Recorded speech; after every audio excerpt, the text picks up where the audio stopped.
America के राष्ट्रपति Joe Biden ने कहा है कि वो देश में नागरिकों के बंदूक रखने के अधिकार को खत्म करेंगे। अमेरिका में बंदूक रखना हर नागरिक का अधिकार है ताकि वो आत्मरक्षा कर सके। अभी हम अमेरिकी बात छोड़ देते हैं, पहले भारत की बात करते हैं। आज के भारत को आप देखें तो विश्वास नहीं करेंगे कि ये वही समाज है जिसने लगभग 700 वर्ष तक बर्बर आक्रमणकारियों का मुकाबला किया। मुगल और अंग्रेज आए लेकिन हमें मिटाने में वो सफल नहीं हो पाए। लेकिन आज जरा सी भीड़ भी लाखों लोगों को डरा देती है। कोई लाउड स्पीकर पर ऐलान कर दे कि अपने घर छोड़कर चले जाओ तो लाखों लोग जान बचाकर भागने लगते हैं। आए दिन लव जिहाद और बलात्कार की घटनाएं हो रही हैं। उन परिवारों के पुरुष बदला लेने की सोच तक नहीं पाते। यहाँ तक कि दिल्ली में लोग अपने मकान और दुकान बेचकर भागने लगते हैं। क्या आपने सोचा है कि ऐसा क्यों है? हम वही समाज हैं जिनके पूर्वजों ने 1857 में अंग्रेजी सरकार की नींव हिला दी थी। लाखों लोगों ने बलिदान दिया, जीत न पाए लेकिन देश और समाज के लिए जान दे दी। इसके कुछ समय बाद ही बंगाल में प्रतिरोध की आवाज उठी थी। आज उस बंगाल की हालत क्या है? एक पार्टी के कार्यकर्ता आए दिन लटकते पाए जाते हैं, लेकिन कोई भी अपराधियों को सजा दिलाने या बदला लेने की नहीं सोचता। आखिर बंगाल के उन जुझारू तेवरों को क्या हो गया है? इस प्रश्न का उत्तर जानने के लिए हमें इतिहास में कुछ और गहराई तक उतरना होगा। 1857 के गदर के बाद अंग्रेज समझ गए कि भारत एक लड़ाकू समाज है। वो अत्याचार का बदला लेना जानता है, हमलों का जवाब देता है। अंग्रेजों ने सबसे पहले भारतीयों के हथियार रखने के अधिकार पर प्रतिबंध लगा दिया। ये उसी तरह था मानो किसी योद्धा के हाथ से उसकी तलवार छीन ली जाए। इसके बाद वो लोग आ गए जो हमें बताने लगे कि हमारा धर्म और संस्कृति अहिंसा सिखाती है। कोई एक गाल पर थप्पड़ मारे तो दूसरा गाल भी आगे कर दो। सामने जंगली जानवर थे, पूरा भारतीय समाज उनका आसान शिकार बनता गया। अब हर खतरे का एक ही उत्तर हो गया, भागो।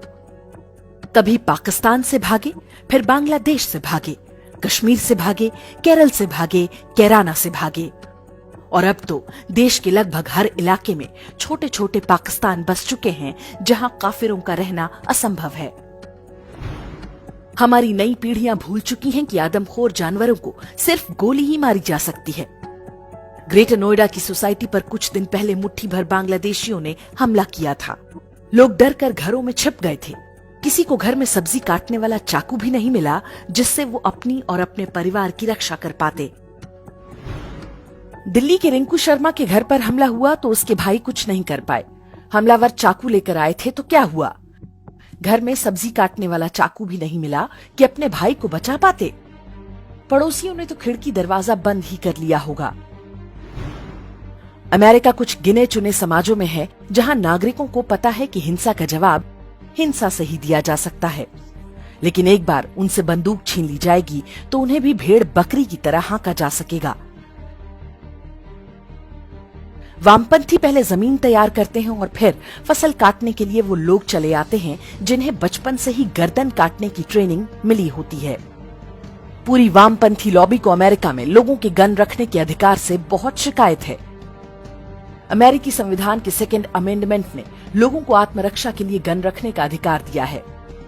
ये सही है कि बीच बीच में अमेरिका में मास शूटिंग की घटनाएं हो जाती हैं, पर अमेरिका के लोग अपने इस अधिकार को छोड़ने के लिए तैयार नहीं। सीधा सतर्क है। जब एक अपराधी हत्या जैसा अपराध करने को तैयार है तो हथियार रखने को गैर कानूनी घोषित करने से क्या फर्क पड़ जाएगा? हत्यारे तो फिर भी अपना काम करेंगे। सिर्फ आम नागरिक अपनी रक्षा का अधिकार खो देगा। पर वामपंथी तरह तरह के इमोशनल कुतर्क लेकर चले आते हैं, जैसे कि राइफल खुद ब खुद शूटिंग करके चली जाती है। वे किसी भी हत्यारे को मृत्युदंड देने का भी विरोध करते हैं। तो पैटर्न क्या है? पैटर्न साफ है। वामपंथी आपसे अपनी रक्षा करने का अधिकार छीन लेना चाहते हैं। साथ ही वे उन सभी संस्थाओं को कमजोर करना चाहते हैं जो आपकी रक्षा कर सकें। वे कानूनों को अपराधियों के पक्ष में मोड़ना चाहते हैं, जिससे किसी भी अपराधी को दंड देना अधिक से अधिक कठिन हो और उसे कम से कम दंड मिले। आप सोच रहे होंगे कि इससे वामपंथियों को क्या मिलेगा, उनकी कौन सी मंशा पूरी होती है। आपसे आपकी आजादी छीन लेना ही वामपंथ की मंशा है। समाज पर पूर्ण नियंत्रण यही उनका गोल है, आपके मस्तिष्क पर, आपकी स्वतंत्रता पर। और इसमें लोगों के हाथ में हथियार होना उन्हें बहुत बड़ा संकट दिखाई देता है, क्योंकि जब तक जनता के हाथ में बंदूक है, उनका मनोबल पूरी तरह से तोड़ना संभव नहीं होगा। हाथ में हथियार लिया आदमी एक सीमा से नीचे नहीं झुकेगा, पूर्ण समर्पण नहीं करेगा। और इसलिए अमेरिका में वामपंथी संविधान के सेकंड अमेंडमेंट के पीछे पड़े हैं। भारत में तो हमें पहले ही निरस्त्र करके रखा गया है। अब अमेरिका की बारी है।